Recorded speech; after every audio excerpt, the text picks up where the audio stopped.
अस्सलाम वालेकुम, this is Aneela Shahzad with global in 5 minutes. Israel में तकरीबन 12 हफ्तों से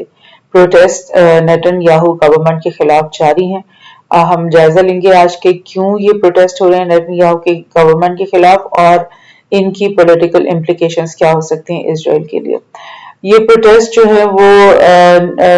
ये तकरीबन 12 हफ्ते यानी ऑलमोस्ट 3 मंथ्स यानी जनवरी के शुरू से ही ये प्रोटेस्ट शुरू हो गए थे। और आपको याद होगा कि जनवरी 1 जो था उस दिन ही नेतन्याहू ने अपनी गवर्नमेंट संभाली थी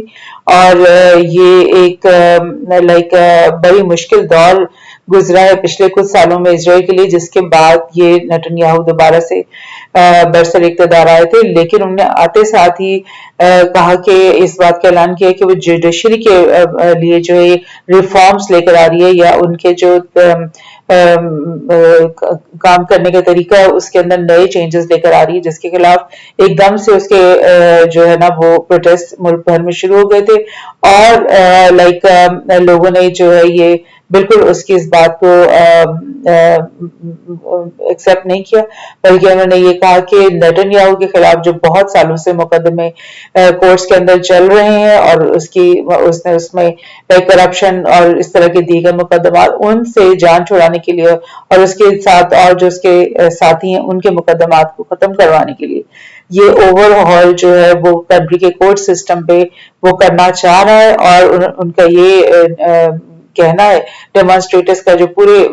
इजरायली पॉपुलेशन के अंदर फैले हुए कि ये जो है इस तरह के रिफॉर्म से, इस तरह की ओवरऑल से जो है जो मुल्क की जो डेमोक्रेसी है उसको बहुत बड़ा धचका लगेगा और यानी कि डेमोक्रेसी की एक तरह से मौत हो जाएगी इस कंट्री में। सो ये प्रोटेस्ट जो है वो चल रहे हैं और ऐसा लग रहा है कि वो सब्सिडाइज होने के बजाय और ज्यादा शिद्दत इख्तियार करें। Israel passes law shielding Netanyahu from being removed amid protest over judicial changes। यानी अब एक और लॉ ये आ गया है बिल्कुल आज ही के दिन या कल के दिन, जिसमें उन्होंने नेतन्याहू को शील्ड किया या प्रोटेक्ट किया है या इम्यूनिटी दे रहे हैं वो कि अगर उसके खिलाफ प्रोटेस्ट हो रहे हैं मुल्क भर में, तो इसका ये मतलब नहीं कि कोई भी सियासी मूवमेंट ऐसी शुरू हो जाए कि उसको गवर्नमेंट से हटाने की कोशिश की जाए। सो इस तरह की बातें हो रही हैं इसराइल के अंदर। इजरायली अपोजिशन पॉलिटिशियंस बल्कि जो है उन्होंने मिलकर के कंडेम किया है इस नए लॉ को, जिसमें जो है वो प्राइम मिनिस्टर को अनफिट फॉर ऑफिस डिक्लेयर नहीं किया जा सकता in the face of on going protest या ऑन गोइंग जो उसके करप्शन ट्रायल्स हो रहे हैं। तो लिहाजा ये इससे पहले के वो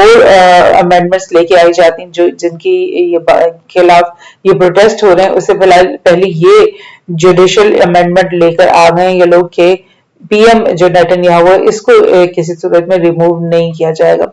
तो ये 12 मार्च की न्यूज है जिसमें ये बहुत बड़ा प्रोटेस्ट हुआ था। उसमें बोला, ये CNN की रिपोर्ट है कि 500,000 Israelis joined latest protest against Netanyahu's judicial overhaul। ये आप देख ही रहे हो, तस्वीर से पता चल रहा है आपको कि कितनी बड़ी ये 500,000 लोगों का यहाँ आना, जबकि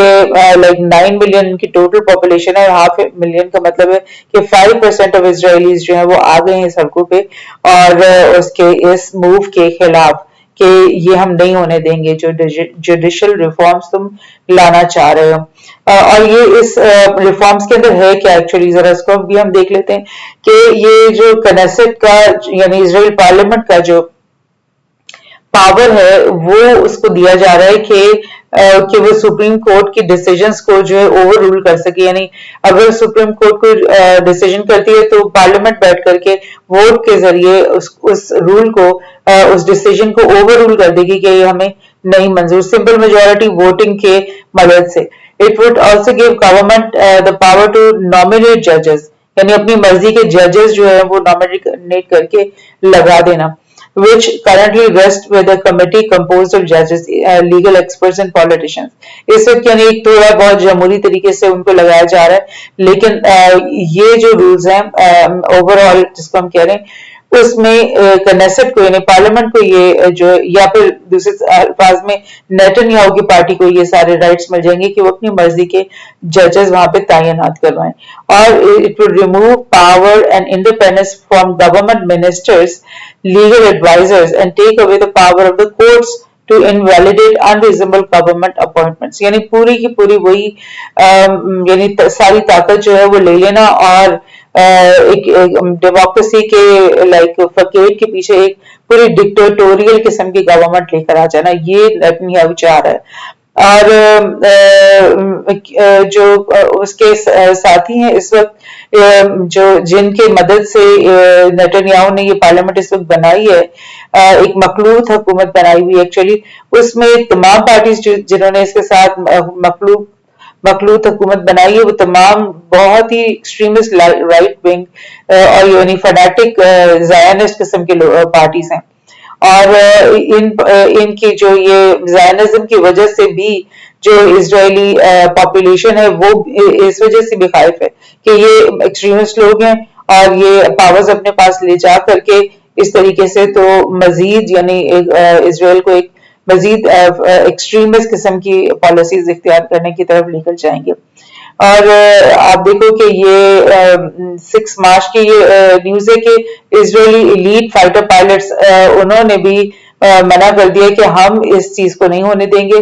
اور یہ مطلب ایک آپ کہہ لو کہ انپریسیڈنٹڈ قسم کی موو ہے, کیونکہ ظاہر اسرائیل جو ہے وہ ایک ملٹری اسٹیٹ ہے بیکاز وہ اپنی فوجی اور جنگی طاقت کی بنیاد پر یہاں پہ بیٹھا ہوا ہے, ایک آکوپائی کر کے ایک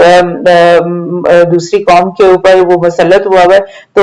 اس کی ملٹری جو ہے وہ تو بہت امپورٹنٹ ہے اس کے لیے. اگر اس کی ایلیٹ جو اسرائیلی ایئر فورس ہے وہی کہہ دے گی کہ ہم اپنی ٹریننگ ہی نہیں اٹینڈ کریں گے اور ہم یہ جو اس طرح کی جو گورنمنٹ کے اندر یہ جو جوڈیشری کی اوور آل اس کو ہم قبول نہیں کرے, تو that is really question mark in trouble for Netanyahu. اس سے بعد میں آپ کو یہ بھی تھوڑا سا ریمائنڈ کروا دوں کہ 2018 سے 2022 یہ 4 سال جو ہیں یہ جب لاسٹ ٹائم نیتنیاہو کو گورنمنٹ سے ہٹایا گیا تھا اس کے بعد سے یہ جو 4 سال گزرے ہیں یہ پولیٹیکل کرائسس اسرائیل میں مستقل رہا, کیونکہ کوئی بھی جو ہے نا وہ حکومت لائک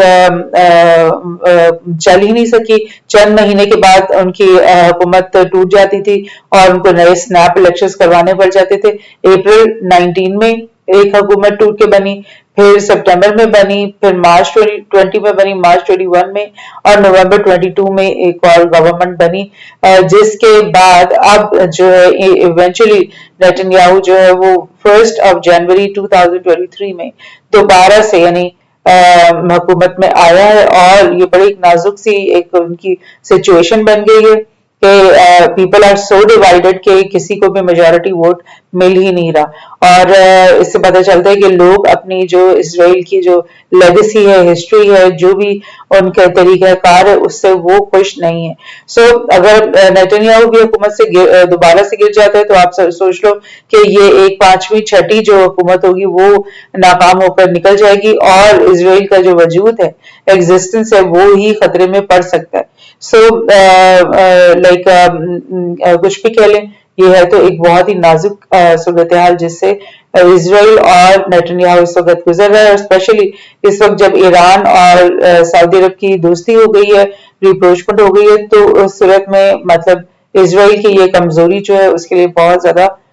مزید نقصان دہ ثابت ہو سکتی ہے. تو ان پروٹیسٹ پہ بھی ہمیں نظر رکھنی ہے. Thank you.